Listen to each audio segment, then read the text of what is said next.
Bismillahirrahmanirrahim. Assalamualaikum warahmatullahi wabarakatuh. Alhamdulillah. Allahumma sholli ala Sayyidina Muhammad wa ala alihi wa sahbihi ajma'in. Selamat berjumpa kembali pemirsa yang dirahmati Allah dalam kajian Ramadan 1441 Hijriah. Dan insya Allah tema pada kali ini kita akan membahas tentang saum Ramadan meningkatkan imunitas tubuh kita. Sangat luar biasa temanya, mari kita sama-sama diskusi pada kesempatan hari ini. Baik, sebelum kita masuk ke tema berikut, maka mari kita lihat dulu tinjauan atau takrif dari saum dari sisi bahasa dan juga dari istilah. Baik, definisi atau takrif dari saum itu adalah al-imsaku, yaitu menahan diri. Hari ini kita misalkan menahan untuk tidak bicara, untuk tidak bepergian, itu adalah saum atau definisi menurut bahasa. Kita menahan diri untuk tidak shopping, walaupun pameran batik sudah hadir di kota Bandung misalkan.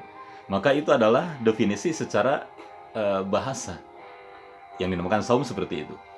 Baik, menurut istilah syara, saum itu adalah al-imsaku, menahan juga an mubtilatus saum, dari berbagai macam hal yang bisa membatalkan pahala saum itu sendiri.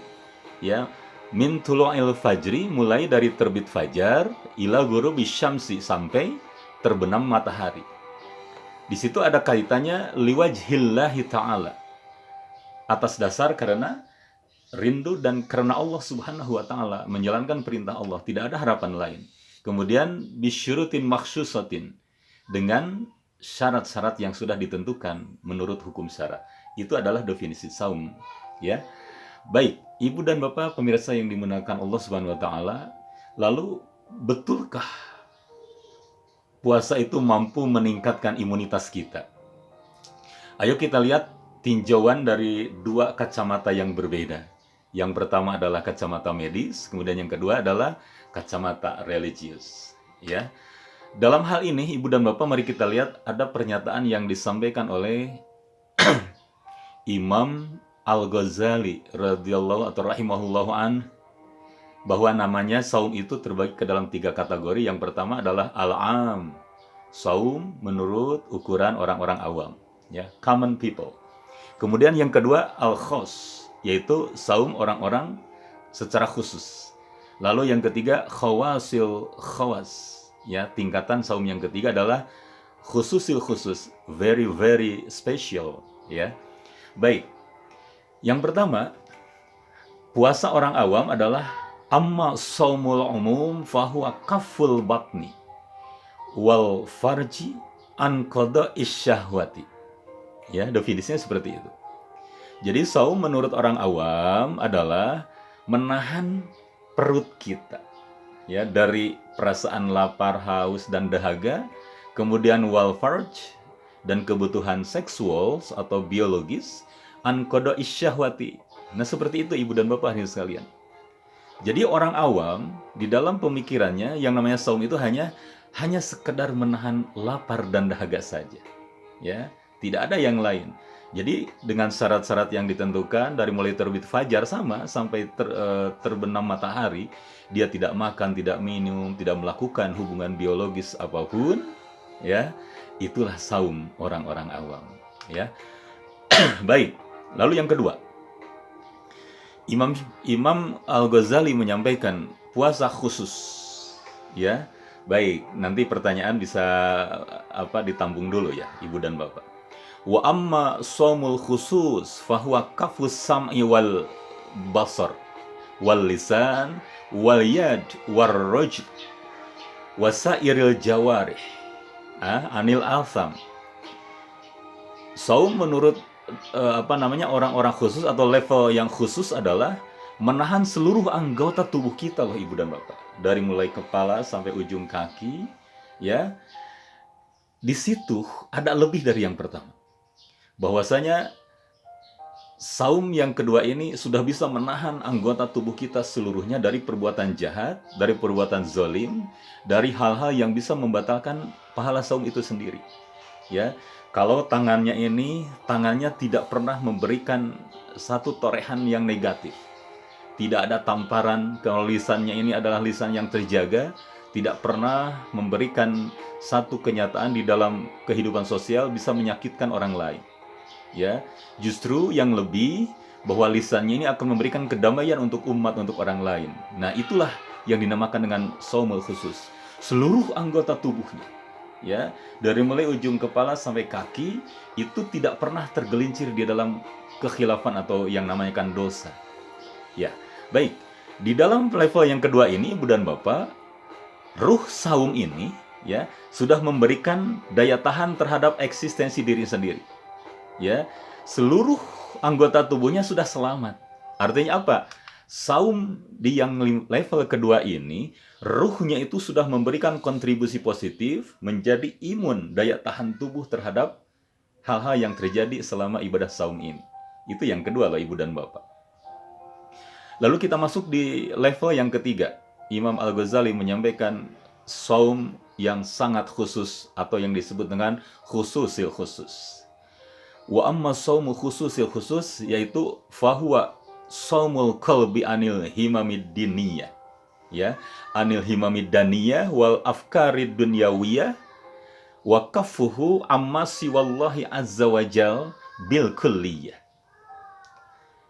Bahwasanya di leveling yang ketiga, yaitu saum khususil khusus, derajat yang paling tinggi, yaitu saumnya hati kita Ibu dan Bapak. Jiwa kita dari perkara-perkara yang hina, yang tidak ada manfaatnya. Kemudian pikiran kita sudah terlepas dari urusan duniawi. Ya, kemudian semuanya itu diproyeksikan lillahi ta'ala secara totalitas. Ya, itu adalah kriteria yang saum. Sehingga pada saat dalam pemikiran kita terbersit, aduh saya masih membutuhkan urusan dunia, maka batallah ibadah saum itu. Oke, sudah sampai di derajat mana kita? Boleh kita mengukur diri, apakah derajat ke-1, atau level yang kedua, atau yang 3, yang VVIV. Ya, baik. Level yang ketiga inilah saumnya para al-anbiya wal mursalin. Ya, oke, mungkin kita ada di derajat mana nih? Yang mudah-mudahan kita ada di derajat yang kedua dan syukur-syukur bisa di yang ketiga. Ibu dan Bapak hadirin sekalian, pemirsa yang budiman yang dirahmati oleh Allah, berkaitan dengan ini maka Rasulullah menyampaikan dalam sebuah hadis yang sangat eksentrik.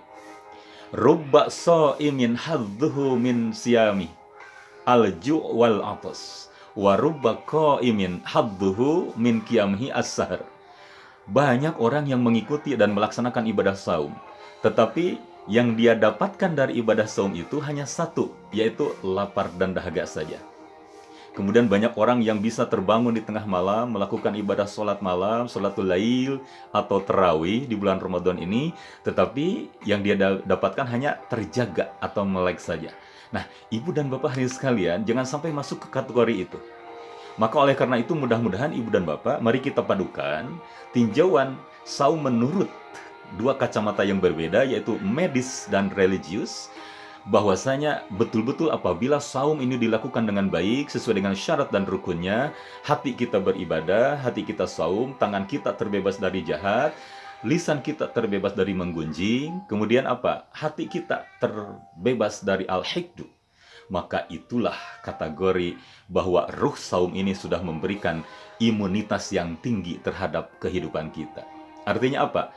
Ketika saum ini dipandang dari sisi medis, maka bisa memberikan kontribusi positif terhadap tubuh kita, bahwa yang melaksanakan saum banyak sekali orang yang sakit bisa sembuh.